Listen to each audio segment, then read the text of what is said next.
Salut tout le monde, j'espère que vous allez bien. On se retrouve aujourd'hui dans une nouvelle vidéo. Avant de commencer, la fenêtre de ma chambre est ouverte, donc si vous entendez du bruit, c'est normal.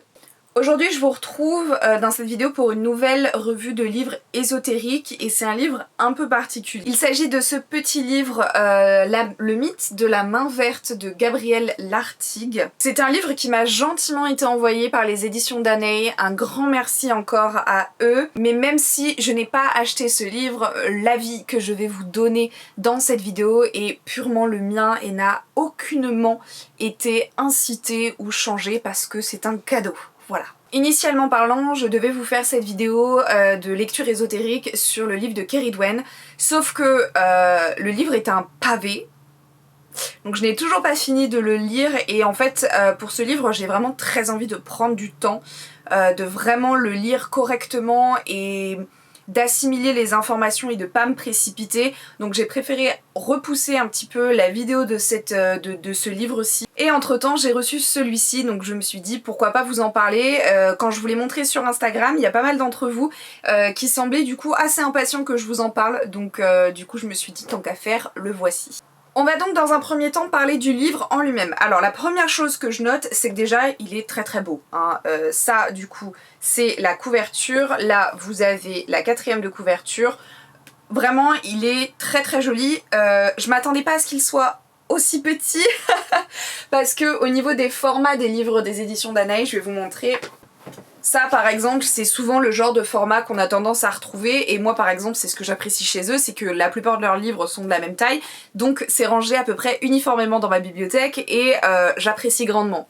Du coup quand j'ai vu que celui-ci était un peu plus petit, au début j'étais un peu étonnée et en réalité je trouve qu'il a une super bonne taille parce que du coup vous pouvez l'emmener quand même assez facilement un peu de partout. Chose à noter aussi également, vous êtes sur une couverture rigide, ce que j'apprécie grandement parce que ça fait en sorte que le livre s'abîme beaucoup moins vite. Donc son petit nom c'est Le mythe de la main verte et en sous-titre vous avez Guide pratique de sorcière pour sauver ses plantes. Donc on a déjà un ordre d'idée de ce dont on va parler. Il a donc été publié aux éditions Danae, il est au prix de 17,95 €, il fait 178 pages et il a été publié tout récemment, je crois qu'il est sorti en mai 2023. Au niveau de l'auteur, c'est une autrice d'ailleurs, elle s'appelle donc Gabrielle Lartigue, que vous connaissez probablement sur les réseaux sociaux sous le nom de Grabirel. C'est une personne que je suis depuis plusieurs années maintenant sur Instagram. Je crois que j'ai commencé à la suivre dès mes débuts sur les réseaux sociaux, quand j'ai voulu m'orienter au niveau de l'ésotérisme. Pour moi c'est ma référence en termes de magie verte et en termes de plantes de manière générale. Au fil du temps, on a beaucoup discuté, elle et moi, et d'ailleurs elle m'a aidée à plusieurs reprises quand je débutais au niveau de mes plantes. Dès que j'avais un petit problème sur mes plantes, je paniquais, je lui envoyais un message et je lui disais « Ouh là là, il y a ça, qu'est-ce qu'il faut que je fasse ?» Et elle a toujours été très très adorable à me répondre et à me donner des conseils et des directives.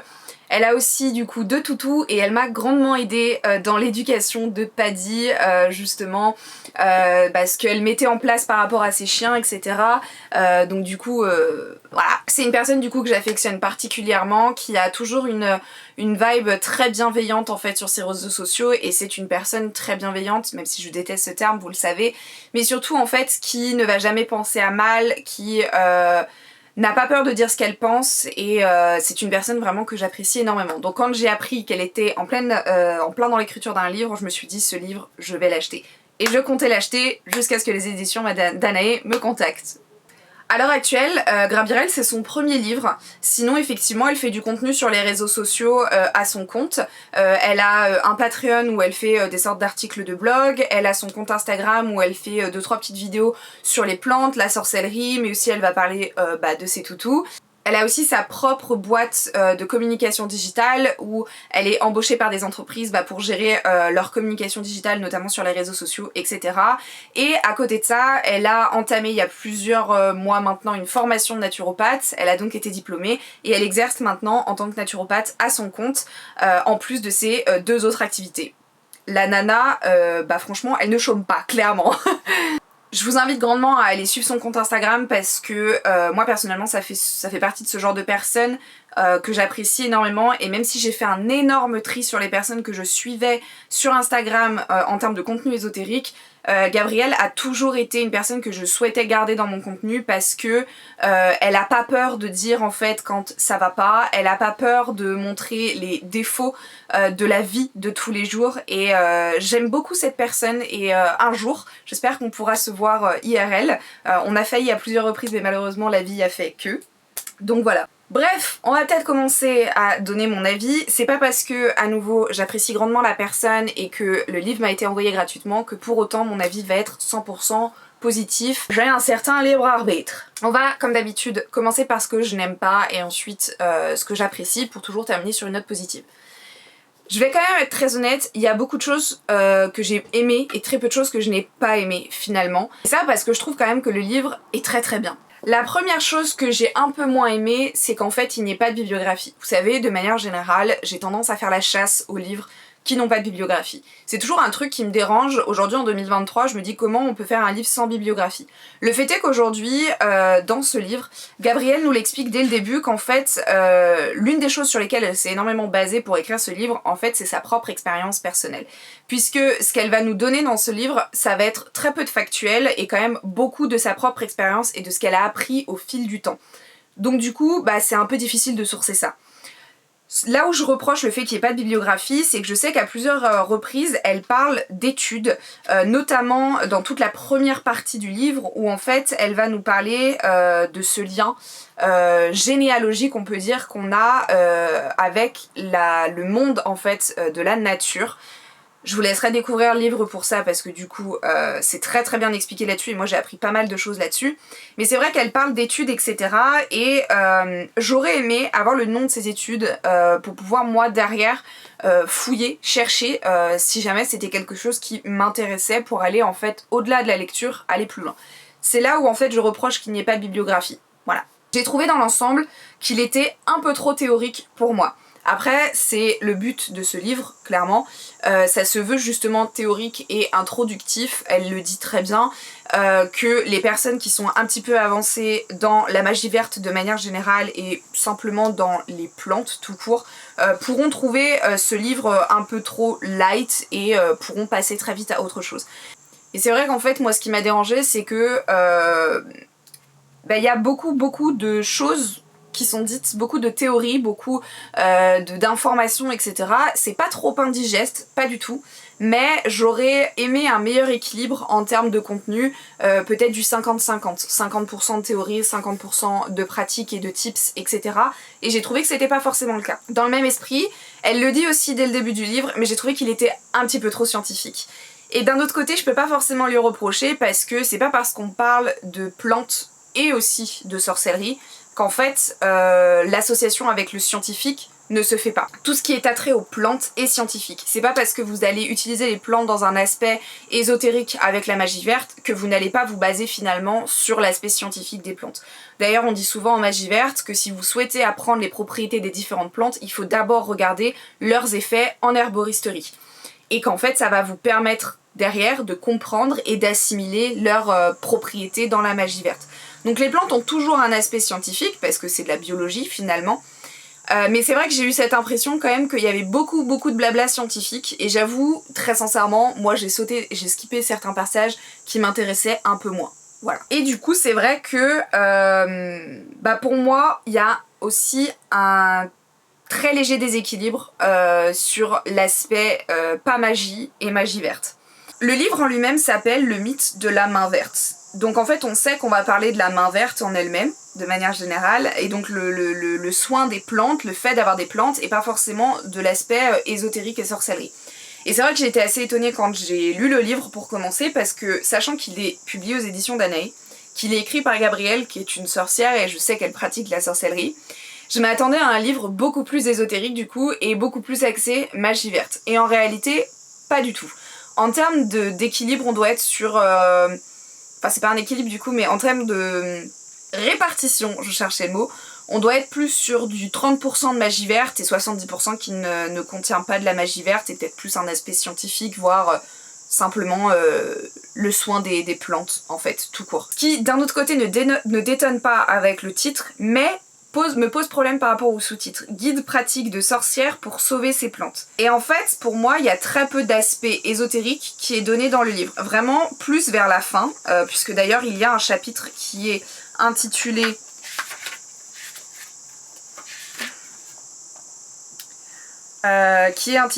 Magie et plantes, où on va du coup apprendre ce qu'est la sorcellerie verte et l'observation au service de la magie, etc. L'influence de la lune et comment en tenir compte. Ça, c'est sur un petit peu plus d'une trentaine de pages, ce qui est déjà pas mal. Mais c'est vrai que par rapport au reste du livre, quand on a quand même 178 pages, j'ai trouvé ça un peu décevant. Donc en fait, c'est plus un livre introductif, pour le coup, sur comment prendre soin de ses plantes et ensuite derrière y associer de la sorcellerie. Et c'est vrai que pour le coup, je ne m'y attendais pas. Et je pense que c'est plus ça qui me dérange dans cet aspect-là. Et enfin, dernier point, en fait, on n'a pas d'informations sur l'autrice dans le livre. C'est vrai qu'habituellement, dans la plupart des livres, des livres ésotériques, mais même dans des livres de fiction, on a toujours un petit encart qui va nous parler de l'autrice. Ce qu'elle fait, comment elle s'appelle, son parcours, par exemple, que ce soit dans l'écriture ou en ésotérisme. Et là, en fait, pour le coup, pas du tout. Donc alors, entre guillemets, ça va que je connais l'autrice et que je connais son parcours, etc. Mais j'ai trouvé ça dommage. Parce que pour une personne qui ne connaît pas forcément Gabrielle, je trouve que ça aurait été très intéressant d'avoir un espace vraiment qui lui est dédié, où elle puisse véritablement finalement parler de son parcours à elle et de ce qui l'a amené à écrire ce livre. On a 2-3 infos dans le livre. On sait que ce livre, ça faisait 3 ans qu'elle travaillait dessus. On sait que ça fait des années qu'elle est dans les plantes finalement et qu'elle a découvert l'ésotérisme par la sorcellerie verte. Donc c'est 2-3 informations qu'elle nous lâche par-ci par-là dans le livre, mais j'aurais aimé personnellement un petit encart spécial pour l'autrice, je trouve que c'est la moindre des choses. Donc ça c'était pour les choses que j'ai le moins aimées dans le livre. Au niveau des choses que j'ai bien aimées, je vous ai parlé du format que je trouve quand même assez pratique, je vous avais parlé de l'esthétisme en lui-même du livre, donc l'extérieur, mais l'intérieur est tout aussi joli. Parce qu'on pourrait se dire, c'est vrai que 18 €, enfin presque 18 € pour un livre qui fait 178 pages, on se dit bah ça fait un peu cher quand même. Et surtout quand on voit les prix d'autres livres. Par exemple, celui-ci, donc c'est un livre qui traite du livre des ombres, donc c'est toute la collection que vous avez sur les outils de la sorcière, qui sont très très bien d'ailleurs. Celui-ci il est au prix de 16 €, toujours chez Éditions Danaé, et par contre au niveau du nombre de pages que vous avez, vous êtes sur à peu près 228 pages, 230 pages. Donc on se dit que effectivement l'équilibre est quand même plus intéressant pour ce livre-là. Sauf que ce livre-ci, il y a 0 illustration. Rien du tout. C'est du blanc avec des écritures noires, c'est tout. Alors que celui-ci est beaucoup plus travaillé en termes d'illustration et donc forcément vous payez le prix qui va avec. Déjà sur chaque page, vous avez vraiment tout un travail de contour avec donc c'est pas du lierre, mais des feuilles. Voilà. Vous avez avant chaque chapitre ce genre de petite illustration aussi. Vous avez quelque chose d'illustré ici et ici. Et vous avez tout au long du livre des petits miroirs avec une photo à l'intérieur. Photo qui a été prise d'ailleurs pour ce livre. Autant les autres illustrations ont été achetées au niveau d'Adobe, de Shutterstock, etc. Autant les photographies intégrées dans les cadres sont faites par Gabrielle et par une personne qui s'appelle Loïc, qui travaille avec Gabrielle, je crois. Donc il y a quand même un travail vraiment, vous voyez, à l'intérieur, qui est quand même beaucoup plus poussé qu'un livre classique. À un moment donné, on va parler des runes, donc vous avez les symboles des runes. Pardon, je perds ma voix. Regardez-moi ça, c'est magnifique, c'est un petit bijou vraiment ce livre. Esthétiquement parlant, c'est incroyable. Et moi qui fonctionne beaucoup à l'esthétisme, j'ai grandement apprécié ma lecture par rapport à ça. Vous avez aussi, je vais arrêter de vous spoiler le livre, mais vous voyez, vous avez vraiment un travail de superposition, enfin bref, très très sympa. Donc c'est aussi ce qui justifie le prix finalement. Je trouve pas le prix exorbitant personnellement. Du coup au niveau de ce que j'ai bien aimé, outre l'aspect esthétique, etc., c'est qu'en fait il est très bien pour débuter quand on prend soin de ses plantes et aussi en sorcellerie verte. C'est vrai que elle nous donne vraiment pas mal de tips, pas mal d'astuces pour prendre soin de ses plantes. Elle va partir d'un aspect très scientifique, mais pas que, puisqu'elle va beaucoup parler de communication avec ses plantes, d'énergie, de vibration finalement, pour prendre soin de ses plantes. Moi d'ailleurs j'ai appris plein de trucs, notamment pour mes plantes de tomates. Voilà. Et aussi j'ai pu comprendre peut-être pourquoi j'avais certaines plantes qui n'allaient pas très bien, etc. Donc vraiment pour prendre soin de ces plantes, c'est un super livre pour débuter. Vraiment, vous voulez prendre une plante d'intérieur, prenez ce livre avec, ça va ensemble. Du coup, dans l'ensemble, on sent qu'il est quand même vachement recherché, puisque comme elle dit, elle parle vraiment de beaucoup d'études, elle mentionne plusieurs études, elle mentionne aussi des livres. Là par exemple, elle parle du livre La plus belle histoire des plantes, par le botaniste Jean-Marie Pelt. Donc ce genre de truc. Donc on sent quand même qu'elle a pas juste écrit un livre basée sur ses connaissances, qu'elle est aussi allée au-delà et qu'elle a aussi fait des recherches en fait. Vous avez des petites astuces et des recettes un peu partout pour prendre soin de vos plantes et aussi dans un aspect ésotérique. Elle va nous donner par exemple comment prendre soin de vos plantes avec l'influence de la lune, mais avant ça elle va nous parler du coup de runes, puisque elle travaille avec les runes pour ses plantes. Et pour d'autres choses je suppose aussi, et elle va nous parler aussi de lithothérapie, parce que ça c'est un truc que j'avais souvent vu sur son compte, c'est qu'effectivement elle dessinait des runes sur ses pots ou alors elle en mettait dans ses plantes pour divers aspects, et elle mettait aussi des cristaux, et moi j'ai commencé à faire ça grâce à elle d'ailleurs, puisque j'avais vu elle faisait ça sur Instagram et elle en avait parlé, et du coup elle va vous donner différents cristaux et les attraits en fait que ça peut donner à votre plante, donc ça je trouve ça vraiment très très cool. On sent vraiment dans l'ensemble qu'elle sait de quoi elle parle, donc du coup c'est vraiment rassurant de lire un livre et de se dire ok, la nana, she knows, tu vois. Il se lit très vite et très bien parce que il n'est pas composé de mots farfelus, de mots trop compliqués à comprendre qui nécessiteraient une définition ou ce genre de truc.